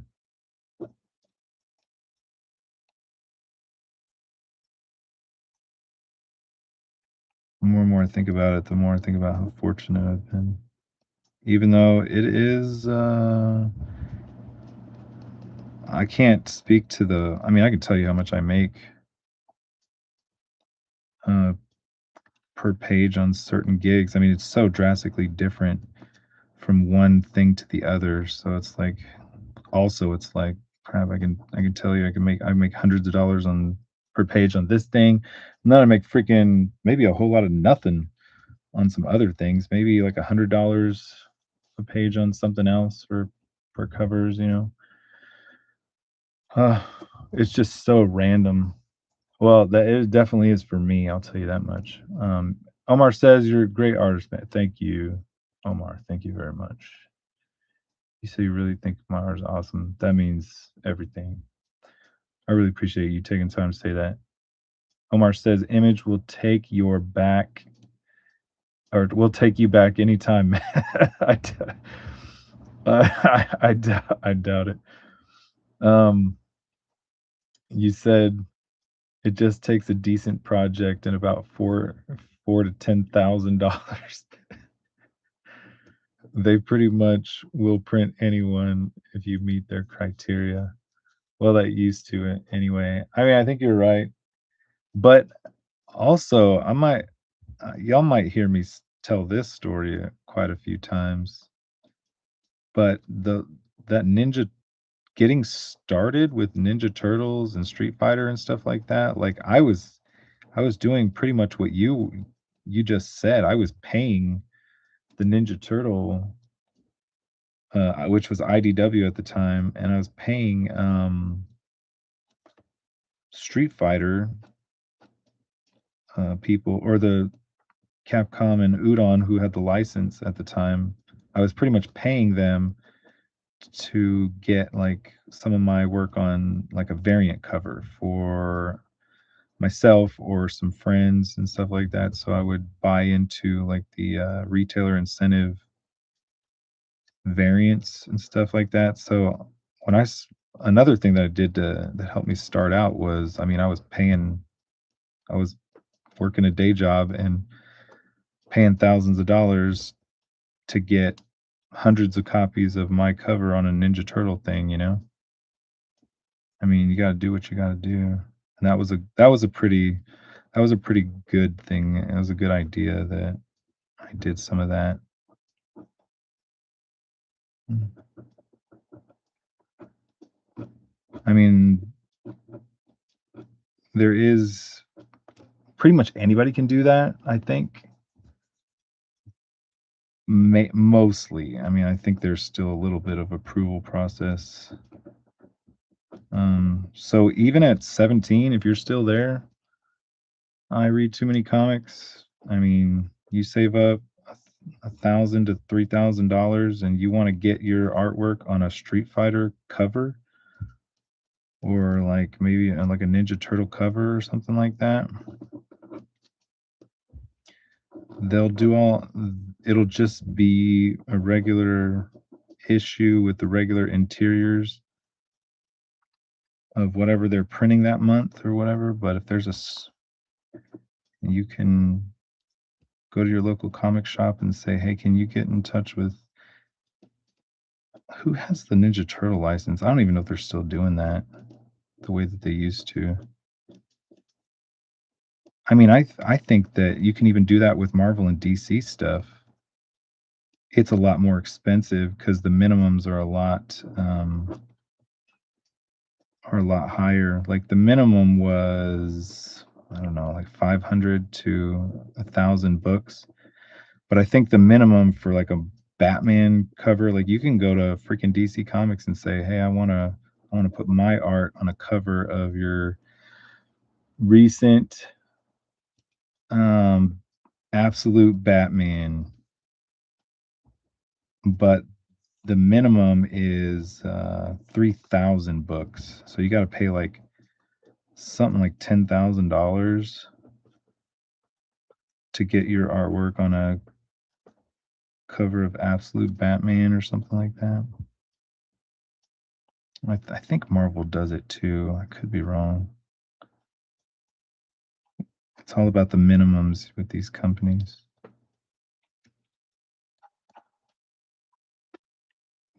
Because Ninja Turtles IDW, yeah, the minimums weren't that high. But I will say this, like say you only wanted like 500 copies of a Ninja Turtle book with your artwork on it. It would be like $4 to $5 a book for 500 copies, however much that is. And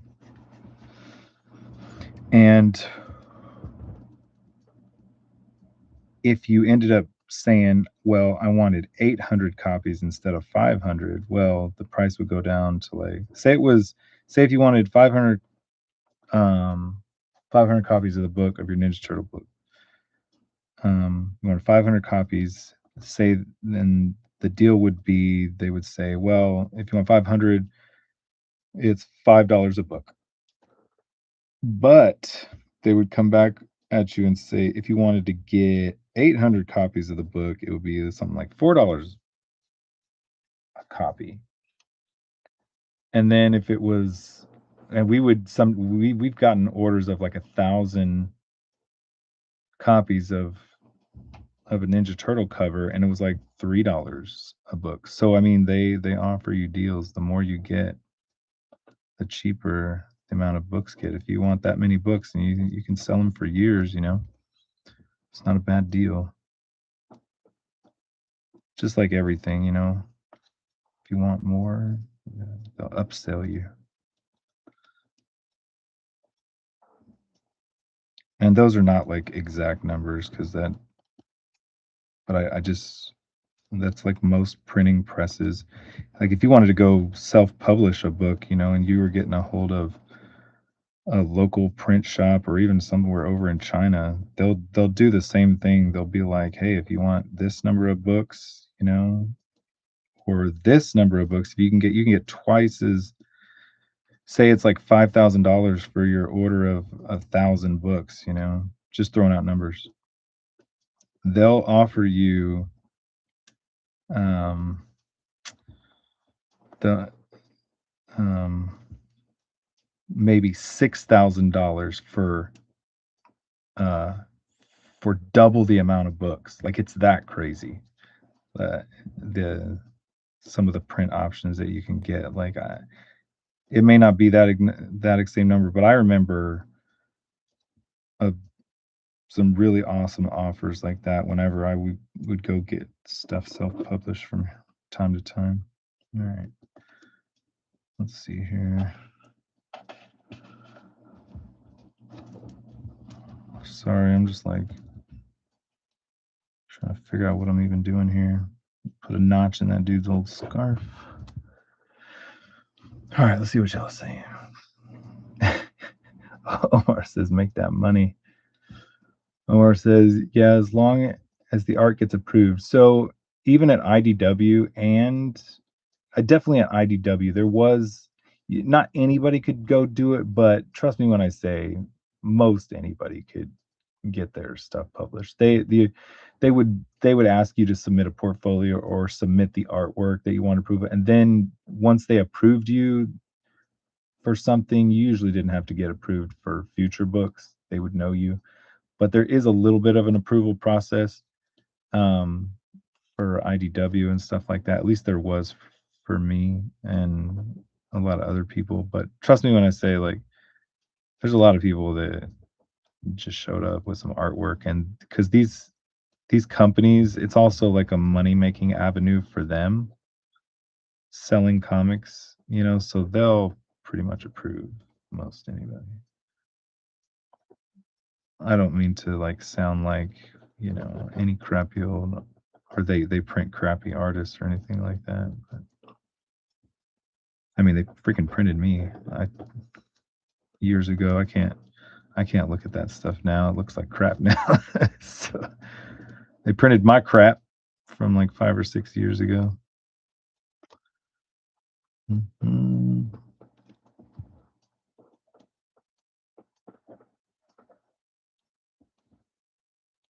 Let's see what else y'all are saying. So IDW still has the TMNT license, huh? I figured they did. I know there were some reboots recently. Interesting. I have a couple Ninja Turtle covers from them. Omar Glitch also said Marvel and DC is like 10,000 copies. Yeah, it's something crazy. I just know it's freaking, the minimums are much higher at Marvel or DC, so it's going to be like at least like $10,000 per cover. Sorry, I keep flipping y'all off. I don't mean to do that. Omar says, is that what it is? 3,000 copies? I think that I'm pretty sure that's the last thing I heard, which was like, honestly, I was talking to somebody about it this week. But at 3,000 copies at $3 a book, I mean, that's freaking $9,000, I think, plus shipping or something like that. So it's going to be $10,000 or more or something like that right out of the gate. Yeah, Omar says, yeah, price per unit cost goes down. I mean, it doesn't take the printer nothing to double your, if the printer's going, I mean, they'll offer you like 20% of the price to double the number of books. Like it's really wild. Um, I read too many comics says, yeah, I'll keep that in mind. It's definitely a thing. And if you are interested in doing that, I haven't done it in a couple years, but if you have a local comic shop, that someone that you used to have like a Diamond account, but Diamond's not really a thing anymore.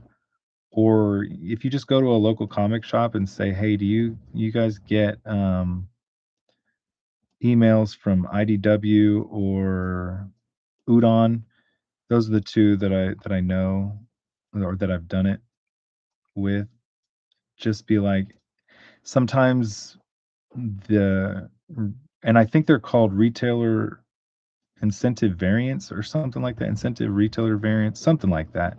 Just ask your local comic shop, say, can you sign me up? And honestly, you just say, like, if you don't want to, if the comic shop doesn't want to go in with you, just be like, I'll just pay for everything if y'all just help me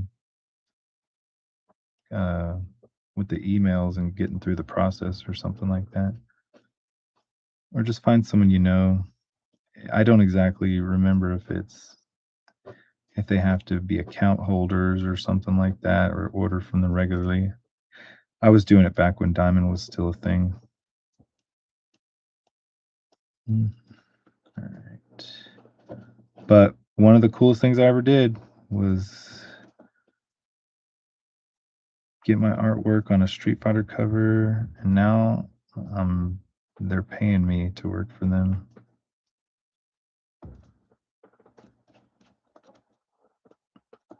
And especially cool if you're gonna maybe start setting up at conventions a little bit, have those to sell.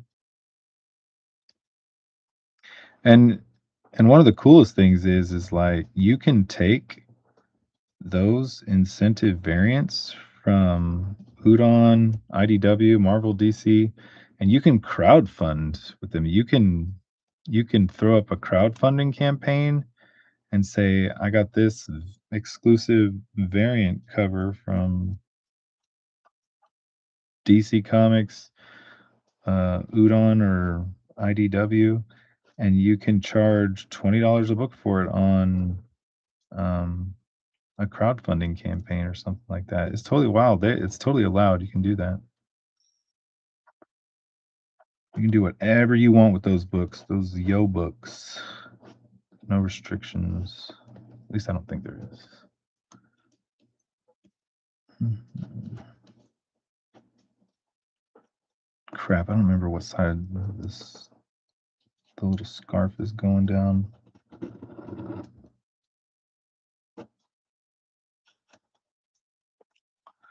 Let's give him a shoulder here. All right. I was drawing. It's probably not like a anatomically correct pigeon. This guy's feeding birds in the park, waiting for the end of the world. I mean, I guess it is a different world, so it can be whatever kind of bird I make it.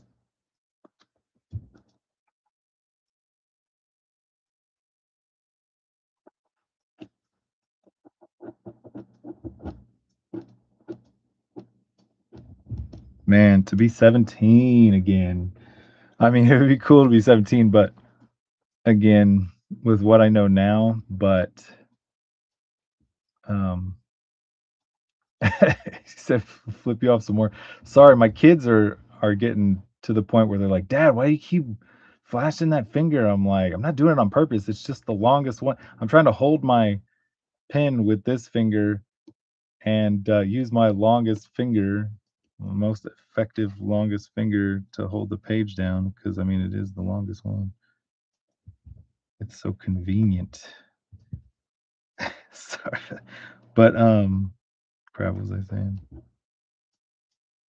But to be 17 again, it would be cool, but at the same time, I'm 46. I don't even know how I paid my house off 20 years early. Um, and I'm pretty settled right now. I don't know how I did it. I don't know how y'all kids are gonna do it growing up with the inflation and everything like that. I feel for y'all. Y'all are in for it, um, with because I don't even keep track of politics and um, I don't know if politicians can even do anything about it. I think one of the biggest, funniest things is it matters so much who you vote for, and I don't know, it might, but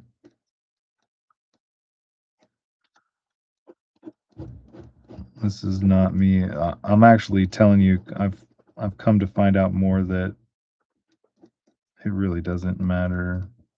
I mean, I'm not going to say it doesn't matter who you vote for, but sometimes it just seems like inflation is coming for everybody. I've never felt inflation more than I have in like the last 10 years. I don't know how y'all kids are gonna get houses, get out there on your own with this economy, with AI. Who the freak knows what's gonna happen with AI and everything?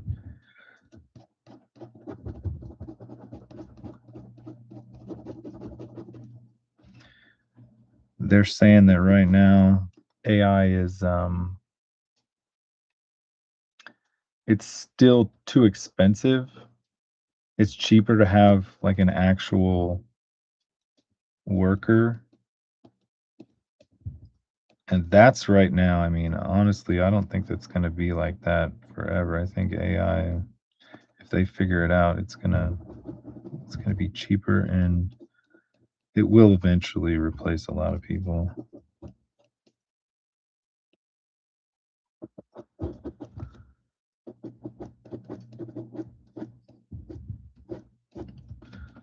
It's definitely going to replace me.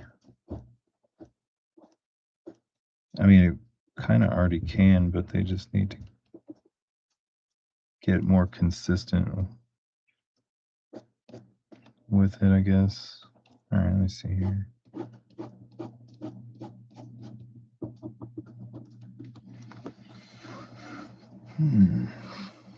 This turned out all right. It's good for a stream. How long have we even been streaming for? How long should I go? One of these days I need to like get a script and show y'all how I like lay out a page. Would y'all be interested in that? Let's see here. What are y'all saying?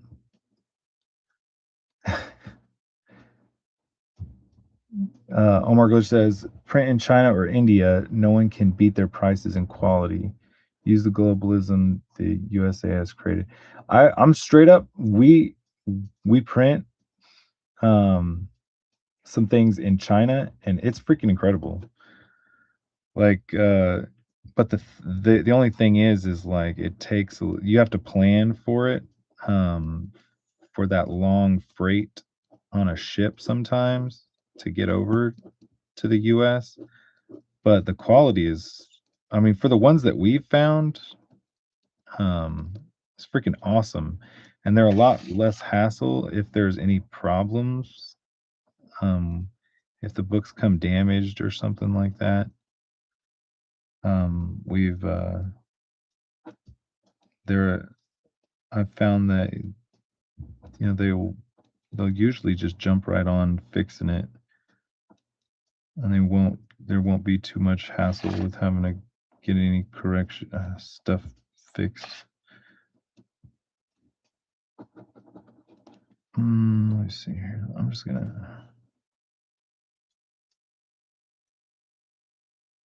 making this up as I go, boys or ladies, whoever's out there. I doubt there's any ladies out there.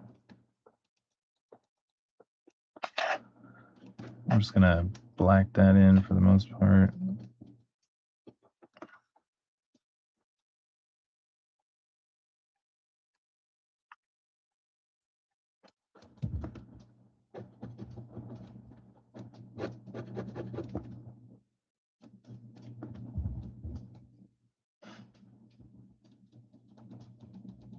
Yeah, so if y'all want to see more like drawing, actual sketching and laying out of pages, that's what I need to work on setting up a stream for. But I have so many pages that I need to ink and get out of the way. I don't even know if I have anything to pencil. I mean, as far as like comic pages, I'm just way behind on the inking.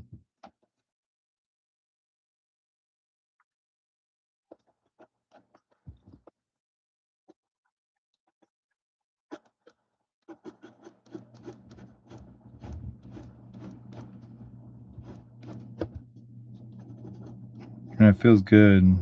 You get warmed up and you're like flying. The hardest lines to make are those first few lines. And that goes for like penciling, inking, getting warmed up on the inks to where you're like flowing. I'm feeling pretty good right now. Like when I sit down to pencil pages, sometimes that first page can take me like anywhere from an hour to 3 to 4 hours, but sometimes it can take me 30 minutes to pencil a page. Whenever I'm like in the zone, once I get a page out, the second page is so much faster. Oh my gosh. And the page after that, the pages just start flowing after that. Just that first page sometimes. It's just getting going.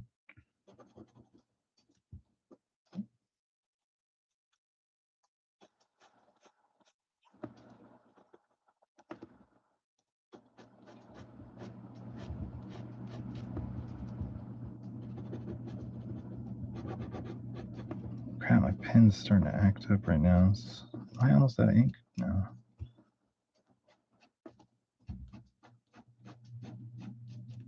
I'm gonna come back and mess with this later.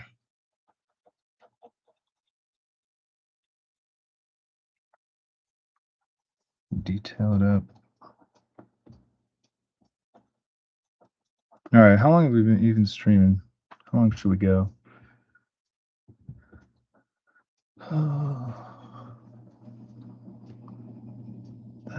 We've been going for almost 2.5 hours.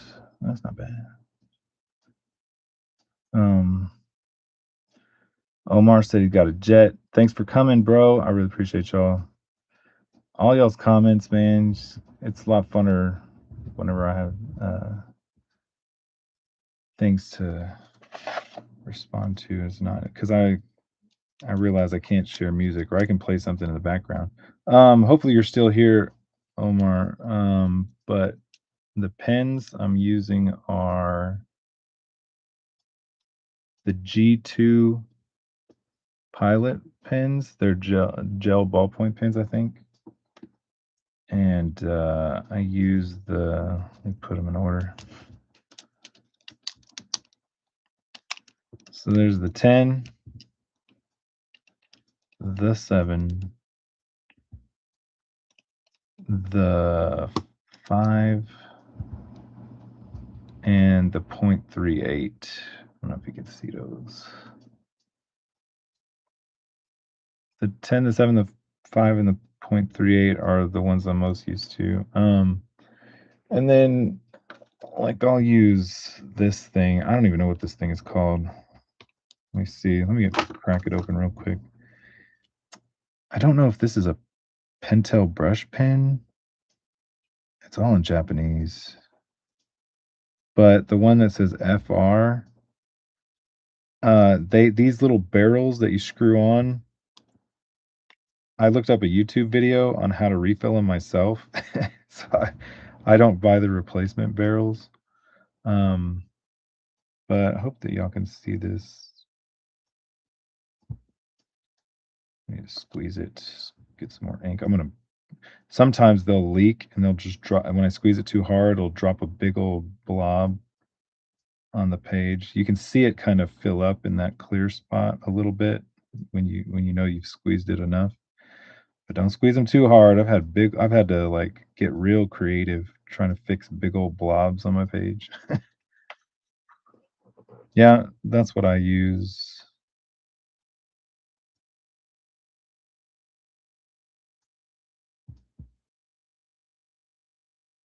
I don't use this thing too much, but I'm glad to have it. And I just get some cheap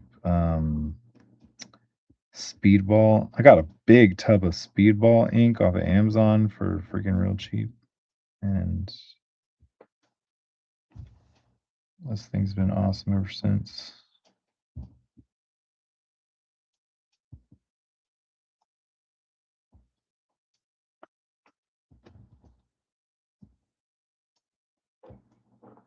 All right. I guess we'll call that a stream for now. And a couple more things. Like when you're when you're laying out a page, you know, it's always good to help your letterer, you know, um, have an idea of where and plan for lettering. We'll get into all that whenever I decide to show you how to lay out a page. Whenever I'm out of things to ink and I need to pencil some stuff, but yeah, help your letterer out and going forward. Get your pets spayed and neutered. You know, do what you got to do. Um, I guess we'll call that a stream. It's almost 2.5 hours. That was pretty fun. I got a little bit of stuff done today. I'm gonna go to the store because I'm really craving a chocolate chip muffin. If anybody knows about Texas, we got like what's called HEB out here. Oh my goodness. I just saw something I could have fixed, but yeah, I need some HEB cream cheese cinnamon rolls right now, or some chocolate chip muffins, or whatever. Real quick, I'll finish reading whatever he's talking about. Omar, still here, awesome. You say you love those pins. Still here for a bit. Um, you said that's crazy that you ink with those pins. I love the way those Pilot G pins. I've done some inking with the G pins, just buttery. Man, I'm gonna tell this story 1,000 times. Like, I went to Walmart because I wanted to get something that I could just use at that I can get at Walmart in the middle of the night whenever I needed it. I didn't have to order nothing. This is before like Amazon was even like a thing. This is like over 20 years ago when I started using these pins. I just wanted something not specialized, not like foreign, not something that I had to get a special art store or anything like that. And I can get it in the middle of the night. And one of the biggest things that I wanted was I wanted to be able to touch this pen to paper and not have the ink spider web out. You know what I'm saying? I thought it was a paper problem, but in my experience, it was a pen problem. This is the only pen that didn't do it. And so I've been using these pens ever since. And they buttery on the page. You know what I'm saying? I just freaking the best. Yeah, Omar, yeah, yeah, you said you're still in Texas, right? I mean, I imagine you still are. I mean, since you met me at that convention, but yeah, I'm about to go to HEB right now. I'm like craving some snacks. Even though like I I should probably lay off because I'm about to be 46 and I need to like chill out on the snacks and the treats and the cinnamon rolls and cookies or whatever. But ah, gosh dang it, I need to start exercising more too. But yeah, I appreciate y'all coming, man. This is awesome. Yeah, Graham, uh, HEB is the best. Yes, the grab and go from Walmart you can do and get that anywhere too. Yeah, I'm telling you. And even though I don't really like get them from Walmart anymore, I think they're cheaper on Amazon. I get them in the bulk um, on Amazon. I have so many of them, but yeah, man, it's so awesome because so many so many other people who have been tuning into some of these live streams I've been doing are from Texas. All my Texas people out there, super awesome. Anyways, I'm gonna let y'all go for the day. Uh, I I do need to stream some more, so I mean, I really appreciate y'all showing up and stuff, keeping me company. I get a little bit done. All right, y'all have a good week. What day is it? Is it Wednesday already? Goodness, it's Hump Day. Um, all right, via con Dios, y'all, and I'll be back very soon. We'll do another live stream. All right, take care.